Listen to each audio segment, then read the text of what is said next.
Hi, I'm Maria Polletta, state politics and government reporter for the Arizona Republic and azcentral.com. Tonight, we turn our attention back to the state attorney general's race, which pits Republican incumbent Mark Brnovich against Democratic challenger January Contreras. Last month, we invited both candidates to participate in a debate on a day of their choosing. Only Ms. Contreras agreed to participate. The candidates both later accepted invitations for 30-minute one-on-one interviews. We spoke to Ms. Contreras earlier this month. Today, we're talking to Attorney General Brnovich about his record while in office and why he believes voters should give him a second term. Let's get started. First of all, thank you so much for coming. Thank you, Maria. I know you're busy with day-to-day office and a campaign. Before we get into policy and all of those topics, I have to ask on the question of debates because it's come up. I know you did appear with your opponent for a debate on Arizona PBS earlier this month, but beyond that, ours is not the only invitation your campaign has turned down. Do you think one chance for the public to see you debating live is enough? Well, you know, one of the things, I've made myself very, very accessible. I mean, I sat down for an hour and a half with the Republic editorial board and my opponent to discuss issues. I was just in Prescott last week talking to the Yavapai Daily Courier. I've been on Horizon numerous times. I speak at public events all the time. So I've made myself very available and accessible to the public. But what I think is a little bit unfair, you know, when I do debate, for example, very often you know, there's one-sided or one set of questions for me and saying, hey, you did this, you did that. And I don't think that the media has been very fair asking her tough questions. For example, even when she appeared here last time, or even on Bram Resnick's show, you know, she doesn't talk about some of her failings and some of the mishaps that happened when she was at Access, when she was the assistant director and the state had to be sued because children, they refused to give diapers to children with disabilities. Or no one has talked about the more than 80 campaign contributions she's given to all Democrats or Democratic campaign committees, even though she keeps trying to say that I'm the one that's partisan. And so I've tried to focus. I have a full-time job as Attorney General. I've made myself available, and when the opportunities have coincided with our schedules, I've made myself available. In fact, just last week I would have loved to have debated her, but she was in New York City doing a fundraiser with Hillary Clinton. And so sometimes our schedules don't always work out. And of course, being the Attorney General, I'm not going to drop what I'm doing, protecting Arizonans, just to show up at some debate, because I think the people know what I stand for and what I've done. I have a record.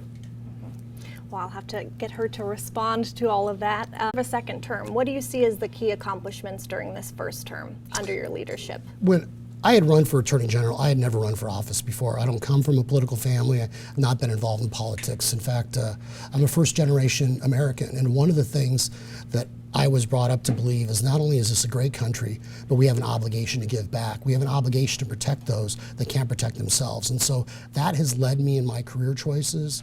And whether that's been, you know, as a county prosecutor prosecuting gang cases, whether it was serving our country in the military, whether it was working as an assistant United States attorney prosecuting public integrity crimes, I've always been motivated to try to give back to the state and this country, but also be there to protect people. And so when I ran for Attorney General, I didn't like what was going on in the AG's office. I think when you're the government, when you're a prosecutor, you're always held to the highest standards because you have that ability to take away people's livelihoods, their life, their liberty, their property. And so when I ran, I said, we're going to focus on making sure that we protect consumers. We're going to make sure we do everything we can to protect Arizona. And so if you look at our record, what we've done, whether it's increasing the number of prosecutions, whether it's increasing for the first time in our state's history, prosecuting ISIS-inspired terrorists in state court, working with the federal government, whether it's dramatically increasing the number of human trafficking cases and sex crimes cases. Some of the listeners or viewers may remember that just even within the past couple of weeks, we indicted about a dozen individuals that were trying to solicit sex with 14-year-old girls. So we've done a great job when it comes to criminal prosecutions. But on the other hand, we've also done a great job with consumer protection. One of the things that Maria always tell folks is that we're the people's lawyer. The Attorney General has to be the people's lawyer. And so we've dramatically increased the amount of cases we've done against people that are fraudsters, crooks, cheats. And so we've returned a record amount of restitution to individual Arizonans. In fact, more than 40 million. And just to put that in context, my predecessor in his 4 years returned about 2.4 million. And before that, the years before that, it was about 1.7. So we have been willing to take on tough fights. We've defended the law consistently. That's one of the other things, is I believe the Attorney General has to defend the law as it is, not as it wanted to be. And so whether that was, the proposition dealing with minimum wage, we were in court defending that and we won. Or whether that was the ballot proposition that said you can't provide in-state tuition or benefits to people that don't have legal status. It's one of the differences between my opponent and I. So she said she wouldn't have defended that, and I said you had to, because not only were we defending the will of the voters, I mean, legally we were right. We won 3-0 at the Court of Appeals and 7-0 at the Supreme Court. And so I think it's important that you have that consistency and certainty, because that's really what the rule of law demands. Is there any case, and I'll jump ahead because that was something I was going to ask about, because I know you've said to me and many other times that you must, in that office, defend the law as it is, not as you want it to be. Is there a point or any type of case where you could see yourself not being willing to do that? I know you said, and that was one of the key differences between you and your opponent in that debate you had, where she said, if it was something that I didn't feel was legally defensible, if it's the governor's office or whoever is pursuing it, they can hire a private attorney. They do it all the time. Is that ever an option for you? I think it's important that we have that consistency in the Attorney General's office, because what ends up happening, let's say, for example, with the Prop 300 example, my opponent, as you said, she would not have defended that. And so that means the will of the voters would have been thwarted. More than about 70% of Arizonans voted for Proposition 300. It involves tax dollars, and it basically says that you cannot provide in-state tuition to people that don't have legal status. I thought it was a clear-cut legal issue, and so that's why we defended it. And as I said, we won 3-0 at the Court of Appeals, 7-0 at the state Supreme Court. So when I hear someone say they're not going to defend that law, to me that shows either they have some sort of radical agenda where they're going to pick and choose legal winners, or alternatively they don't understand what the law or what the rule of law means and what the job of Attorney General requires. And so I think to be that consistency, you have to defend the law as it is. And you let the policymakers, the legislature, the governor, the U.S. Congress, the Senate, the president, those are the people that make the policy, but you defend the law as it is. And I think that creates some certainty for everyone. And I think that's one of the reasons why that this is important to note that, I've been endorsed by the National Federation of Independent Businesses here, by, various chambers of commerce, including the State Chamber of Commerce, the realtors, because they understand we want to create an environment here where you don't have a prosecutor and an attorney general basically trying to score cheap partisan points by picking and choosing which laws to enforce and which laws not to enforce.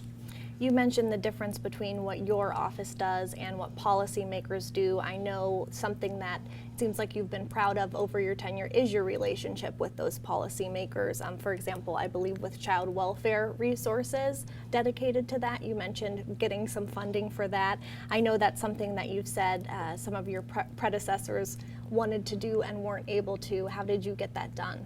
Well, I think it's important to be able to work across the aisle and to make that case to the legislature. And so, I can't be down at the legislature. Our office can't be down there dealing with a whole plethora of different policy issues, because that's why we hire a legislature, by voting them in office, or the governor. But there are times when what they do has a direct impact on our office. And you brought up one example. When I was running, one of the things I pointed out when it came to things like child protective services, there was a real gap in the resources that were needed there, and especially in our office. When I became Attorney General, I realized that the caseload of our lawyers working in that division was 2.5, 3 times what it was supposed to be. So we went down to the legislature, and they're very fiscally prudent or fiscally conservative, whatever term you want to use, and we made the case that in the long run, investing in our office, investing in our lawyers will allow us to keep those caseloads down, so we have lawyers representing the state better. Not only that, there will be less turnover, and in the long run, it's better for the kids, it's better for the state.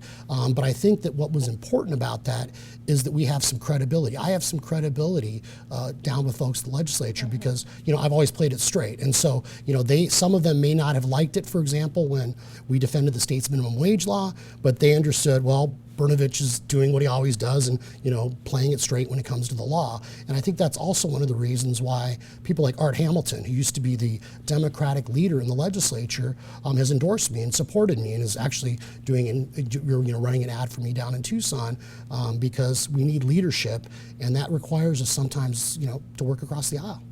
Something that you have said you supported, as well as something that's come up in the legislature, possibly for the next session, is charter school reform and oversight there. At what point did you start feeling like there was a need for that, and what did you see? What did you identify as some issues that should be examined? And once again, because we're not a policymaker and involved in everything, sometimes it takes something coming to our desk, before we really have to be engaged, because, we have a superintendent of public education, we have legislature, we have the initiative process, we have a lot of great hardworking teachers and superintendents out there whose mission is to teach the next generation. But what was happening, what became apparent to us, is that there were several complaints that we had received from regarding charter schools. And in fact, we have some ongoing criminal investigations, but one of the things that was frustrating to me is I realized that we have an ongoing criminal investigation, for example, on one of the major school districts here in town, but where we were able to use our civil subpoena power, for example, but the legislature specifically exempted charter schools from that. And so as our investigators or the Auditor General are trying to get information from charter schools, I was told we can't get that. And so that was something that was very frustrating to me. And then also just the transparency. So when you have public dollars going into these private entities, let's say, for example, in Medicaid, for example, there's still a lot of oversight, there's still a lot of transparency, there's accountability. And what I learned to realize and appreciate is that the same thing didn't apply. And so what I did, and I was the first Republican statewide, and I think there's a lot of other folks now that recognize this problem. In fact, I think I read just today in the Republic that the president of the Charter Schools Association agrees that there's need for reforms. But I was the first Republican willing to say, as Bob Dylan said, when something's not right, it's wrong, that something needs to be done about this. And don't get me wrong, I think charter schools are, a valuable mix to the education mix we have in Arizona. And we have some of the, for example, there's schools here in Arizona that are ranked in the top 10 in the entire country. So there are some great schools. That being said, we also know that there have been schools that, like I said, that are under criminal investigation now, other schools that have failed where there's nothing we could do, there was no recourse, where they took that public money and it was wasted. And, and I think something has to be done where you need more transparency and you need some more accountability. Now, as to what ultimately, Maria, that solution may be, I will leave it up to the lawmakers, but I thought it was important to speak out and say, somebody's got to do something about this because it hampers my ability to do my job. So if I want to go after, a crook or a con artist or someone that's, taking money, public dollars, I want to have the tools to do that, including that, civil subpoena power, including allowing the Auditor General to audit the books of, some of the charter schools. So I think there's some remedies out there that I think now people are recognizing that, if you do believe in charter schools, there's got to be some sort of accountability. I'm sure I have to ask, you have come under fire for language your office added to Proposition 127. That's the ballot measure that would require utilities to increase their reliance on renewable energy by 2030. In the text that explains that proposition, you added languages saying that those utilities would need to meet the requirements, quote, irrespective of cost to consumers. Why was that addition needed, and do you think it was fair? First of all, it is fair and it's accurate, but let me once again, for everyone watching or listening, put this in context, Maria. The Attorney General's office is required by statute to review and approve all of that language, all those ballot descriptions.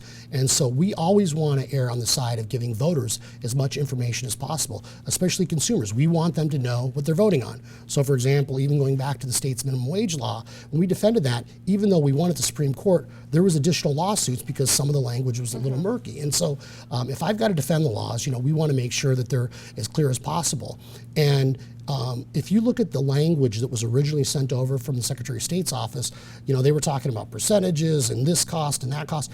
And our lawyers, I wasn't involved, but the lawyers that were working on that didn't think that was appropriate. And so they made some changes. And once again, to put this in context, of the 6 of the 7 ballot propositions, our office worked with the people that had drafted those initiatives to tweak the language or change it. So for example, let's say the clean elections, there's a proposition dealing with clean elections. We actually worked with the proponents, including Mary O'Grady, who was worked in a Democratic administration, former solicitor here, and she had requested some changes because she thought it was fair or it would help educate the public, and it was something that we agreed to. We thought she was right. And so even on Prop 127, it's factually accurate. we sent it over to the proponents of 127 and said, this is what we're putting in. Do you have alternative language? Do you want to sue us to stop us, whatever you want to do? And we didn't hear anything from them. And so what it was all about, and what I still think it's all about, because all you have to do is look at the commercials that are running, is that you have an out-of-state California billionaire that's trying to smear me and my reputation and is hanging his hat on and taking something completely out of context. Because the bottom line is that I have solar. I have rooftop solar in my house right now. I believe in solar energy. Arizona's third in the nation in solar energy. There's nothing wrong with solar energy, but Article 15 of the Constitution talks about the duties and responsibilities of the Corporation Commission. And one of the things that when they set rates, they talk about setting just and reasonable rates.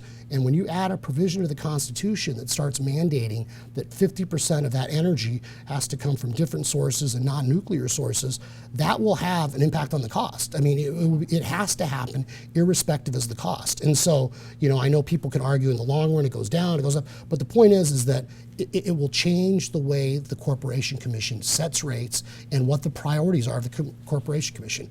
And so I think it's important. I will always err on the side of giving Arizona consumers more information. You mentioned the out-of-state funder there. I assume you're referring to Tom Steyer, San Francisco Democrat and billionaire. He's the primary funder for Clean Energy for Healthy Arizona. They have shifted, as you said, their attention in recent weeks in some of their ads from promoting 127 to attacking you. Tonight we learned that your attorneys essentially sent a cease and desist type letter to them saying that those ads were defamatory, that they were malicious, that they were absolutely untrue. Why was that letter needed? This is the thing, Maria, about politics, is that, as I said, I'm new to this. My first time I ran for office, and I think it's disgusting what goes on in politics, and not just in my race, but you look at what's going on in D.C., where it's not enough for people to win. They want to destroy people, and they want to destroy their reputations.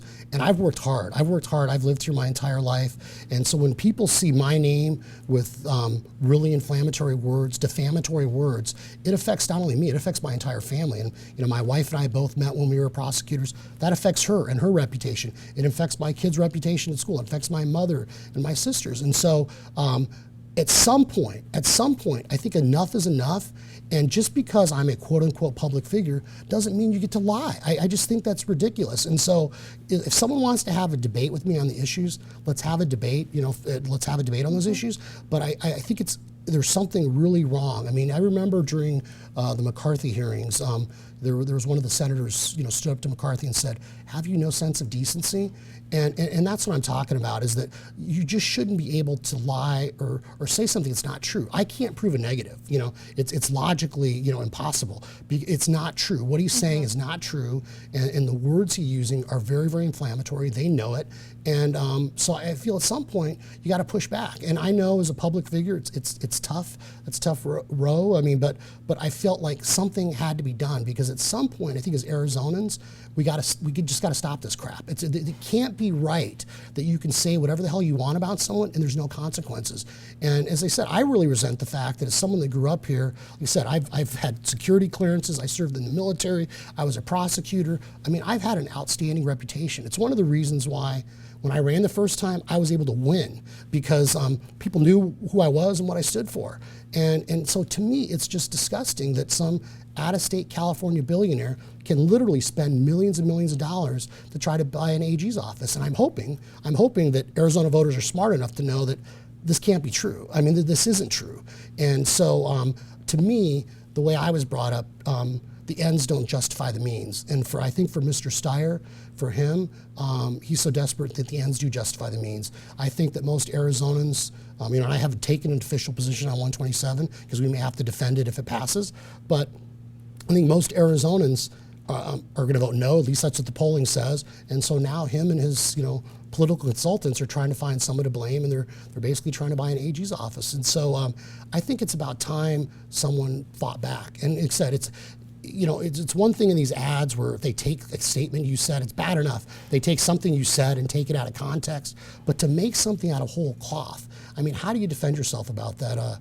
Barry Goldwater used to say, people can disagree, but they shouldn't be disagreeable. And maybe I'm naive in some ways, but I'd like to go back to a day where, Republicans, Democrats could debate issues, or, back in the day when Ronald Reagan sat down with Tip O'Neill and they worked out a budget and then they all had a drink together. It wasn't even that long ago when Bill Clinton sat down with Newt Gingrich and they got welfare reform done. I mean, so it's possible, but it just seems like now we have this radioactive culture where you just try to destroy people. And then, of course, the second part of it is that, I had someone, whatever, verbally assault me, if you want to call that, in a Starbucks, then tweeted about it, talking about lighting me up with all sorts of negative language. And, so that's another new tactic of the left, is that if you disagree with someone, it's not enough just to attack them, but you want to, make their life miserable. And I just think that that's really bad for the entire body politic in our country. We're denigrating institutions, we're denigrating offices, and now we're denigrating people. And at some point, I always believed, I was brought up to believe, we have more in common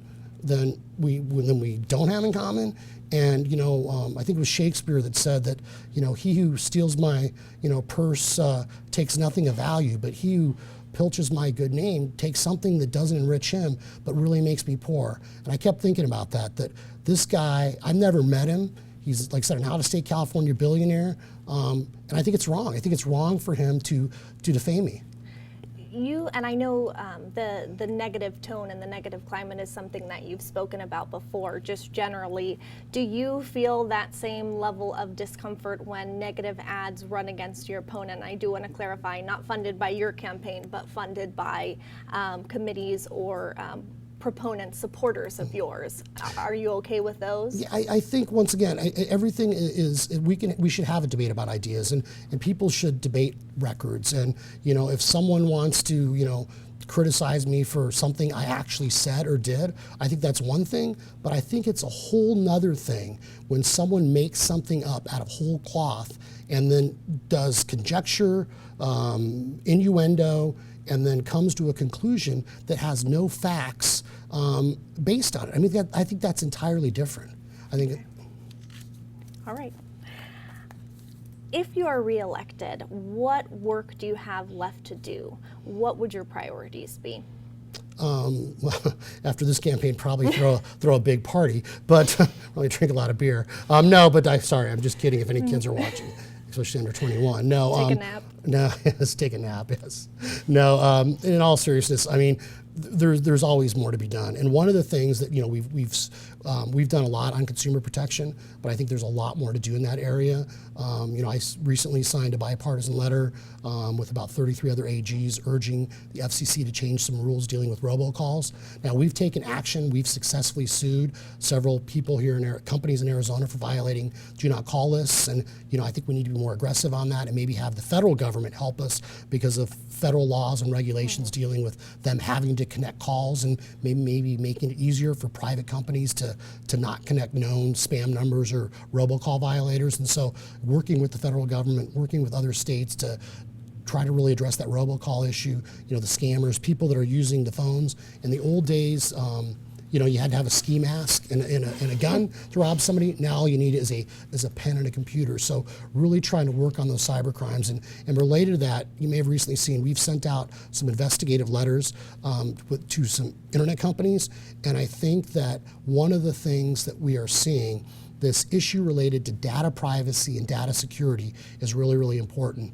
I was the chairman of the Western Attorney Generals, which is a bipartisan group. I was elected, Democrats and Republicans, and that was my initiative this year, is working on data privacy, security, bringing in the experts to talk about these issues, because what we are seeing is, and we see this all the time, we have a lawsuit right now pending against Equifax because of their data breach, and we worked with the legislature to make sure that a law was enacted to provide Arizona consumers notice that when there was a data breach, so that way you could do things to protect your identity and try to take corrective measures to not be a victim of identity theft. But the corollary to that is we have these companies now. For example, if you have an Android phone, I mean, it's collecting information like barometric pressure, how long you're at a store. I mean, they know where you're going, how long you're there. It can get access to your contacts, your photos, and everything. And they're collecting reams and reams of data. In fact, I had someone from one of the tech companies tell me, I know what kind of music you're going to like before you do. I mean, so they have these profiles, and it it's so bad. Just another quick example that there was a company in Great Britain where when you signed on for their services, one of the boxes you checked was you are now and forever giving your immortal soul to the company, and people would check that. So what's happening is these companies are, people will check all these boxes or whatever, and they can't opt out essentially. In fact, you may remember we sent a letter to Facebook urging them to make it easier. And so instead of taking 20 steps now, it's much easier to opt out of their data tracking. But so all this information that's being collected, that's being used to manipulate your choices, also that can be used for nefarious purposes as well. So not only do you have that issue with that data being collected and possibly used, when there's a data breach, it's also one of those issues where I think inherently in Arizona's, we have a right to privacy, and if someone wants my information, if they want to know what I'm doing and where I'm at, I should have to affirmatively opt in, or we should make it easier for people to opt out before they start collecting all that data and information about us. I do have a couple other state level questions, but I have one quick national one because it has come up so many times, not just in this race, but many others. I know that you're part of a 20-state effort to repeal at least part of the Affordable Care Act, or Obamacare. Why is it important for Arizona to be part of that lawsuit? There's talk about the pre-existing conditions element, projections about millions of people losing coverage. Why is that good for Arizonans?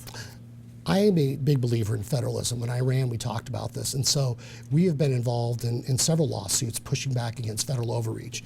And so when you get issues that affect Arizonans, I think that we need to be engaged. So for example, because of federal overreach and some of these environmental regulations, which I guess have probably earned me the ire of people like Tom Steyer, we're going to have Navajo generating stations shut down, where you're going to affect almost a quarter of the revenue of the Navajo Nation, hundreds of jobs. It's going to affect folks living in the Hopi communities. And so when you get these Washington bureaucrats or elected officials passing laws and then enacting regulations that affect Arizonans and lead to higher costs or job losses, I think something has to be done. And so with the Affordable Care Act, it's once when the Supreme Court ruled on that, it was all tied to the individual mandate. And once Congress, the policymakers repealed that, I think it's clearly unconstitutional. And the reality is that what's happening is that even Democrats now are saying that healthcare costs are spiking through the roof. Now they want to blame the Republicans, everyone's pointing fingers, but the reality is the quicker Congress gets to doing their job and realizing that Obamacare, the Affordable Care Act, is really not constitutional and it's not working, the sooner Arizonans can get the health care they need. And the reality is we know here in Arizona, we almost had some counties in Arizona. There's counties in Arizona right now with only one healthcare provider. There was a time when Pinell County almost lost all of its providers just a couple years ago. We've seen people losing the ability to have the doctor of their choice. We've seen healthcare costs spiking dramatically. And so I am not against, and I have said this many, many times because I've had surgeries, and I have a mother who's very healthy, but she's in her 80s, and I understand this is a very important issue, and that's why I've urged either at the state level or at the federal level for them to create protections for people with pre-existing conditions. I think that's absolutely important. I agree with that 100%. But I also think that Congress, they need to get off their butts and get something done when it comes to health care, because the current system is failing Americans. Costs are way too high. People are losing their doctors. Insurance companies are fleeing the market. And so something's got to be done about it. In terms of going back to the state level, like I said, what, in your opinion, is the state's role or your office's role specifically in immigration-related crimes? Well, once again, the federal government has the primary responsibility when it comes to immigration. And so, the federal government, has to be doing its job. There are times, like, for example, we discussed earlier with Prop 300, although the federal government has preempted a lot of the field, the courts have held there are certain areas where the states do have a role, for example, when it comes to benefits, and that's one of the reasons why we went into court to defend the will of the voters and say, if you don't have legal status, you don't get that benefit of in-state tuition. So there are times when there is that role, and of course, what is so frustrating to me about immigration, especially as a first-generation American, is Congress isn't doing its job. I could play a clip for you on my phone right now where Barack Obama 10 years ago was talking about the fact that, although we are a welcoming country and society, we can't have people coming into the country illegally because that disrespects the law. I mean, so there was a time when Democrats wanted to work on this issue, but now because of politics, once again, everyone wants to demagogue everybody and bang them on the head on it. And I think the solution, the answer's out there, but it's going to require leadership on the federal level to get it done.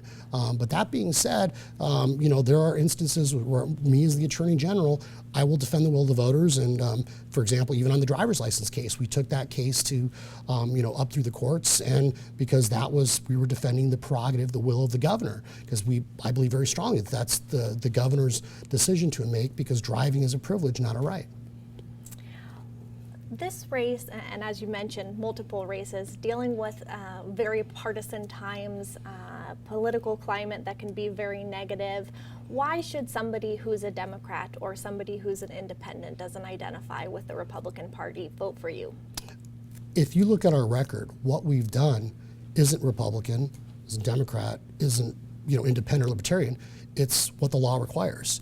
And I think that's, if you look at some of the cases we've taken on, whether it was suing Volkswagen successfully in state court and getting the largest judgment of any other AG, $40 million, whether it was suing companies like Theranos that have been, big donors to Republicans in this state, successfully suing them and getting a restitution, a refund for every single person in Arizona that ended up having a blood test, defending the state's minimum wage law. I mean, we have done things in a very, very bipartisan manner. And in fact, one of the first things I did when I became Attorney General, I brought one of my good friends and a great lawyer out of retirement who had been Terry Goddard's criminal chief to be our criminal chief. Not because he was a Democrat, he was a good lawyer, but I also wanted to send a strong message that when it comes to our office, there are no Republicans, there are no Democrats. What our focus needs to be, the North Star needs to be, is what does the law require? And so, I've prosecuted cases, like I said, the federal level, the state level. I've never in my life ever asked anyone, a victim, a witness, even a defendant, are you a Democrat or you're a Republican? It doesn't matter. What matters is what does the law require? And it is one of the reasons why I worry a little bit about my opponent, because she was just in New York City having a fundraiser with Hillary Clinton. All these attack ads are being funded by a Democrat who says he wants to run for president. And every single one of her campaign contributions, more than 80 of them, have all been to Democrats or Democratic committees. And so she has a very partisan agenda, and you combine that with someone saying that they're going to pick and choose which laws they're going to enforce. To me, that's dangerous. Even if you're a Democrat, you should be worried about that, because I think what you want in the AG's office is that consistency and that certainty when it comes to the application of the law. So when it comes to races like, let's say, the governor's race, or maybe your state legislative race, even the U.S. Senate race, which is highly contentious, those things matter more about what party you are, Democrat or Republican. But in the AG's office, it shouldn't matter. And that's why when I'm out campaigning, I don't talk about it in terms of Republican or Democrat or Libertarian or Green or anything. I talk about what is right for Arizona. I'm Arizona's lawyer. And as I also mentioned earlier, it's one of the reasons why I'm so proud that Art Hamilton, who was the legislative leader in the Arizona legislature here at a time when a lot of stuff used to get done on a bipartisan manner, is endorsing me and supporting me, along with a lot of other folks like the firefighters and the police associations. And so we have a broad coalition of support. So I think if you're, whatever your political affiliation is, there should be some level of comfort knowing that you have the Arizona professional firefighters representing more than 7,000 firefighters. You have various police associations. Heck, you even got the Arizona Republic endorsing me. I mean, so that is a broad editorial coalition. Board, which operates independently from reporters and editors, always have to add yes, that. as I know. Yes, as I know. So, yes. Well, I have many more questions, but I know we're running out of time. As mentioned earlier, we also sat down with Attorney General Brnovich's opponent, January Contreras. You can see a replay of her interview on azcentral.com. Thank you so much for joining. Thank you, Maria. Seriously. Thank you for watching. Again, I'm Maria Polletta with the Arizona Republic and azcentral.com.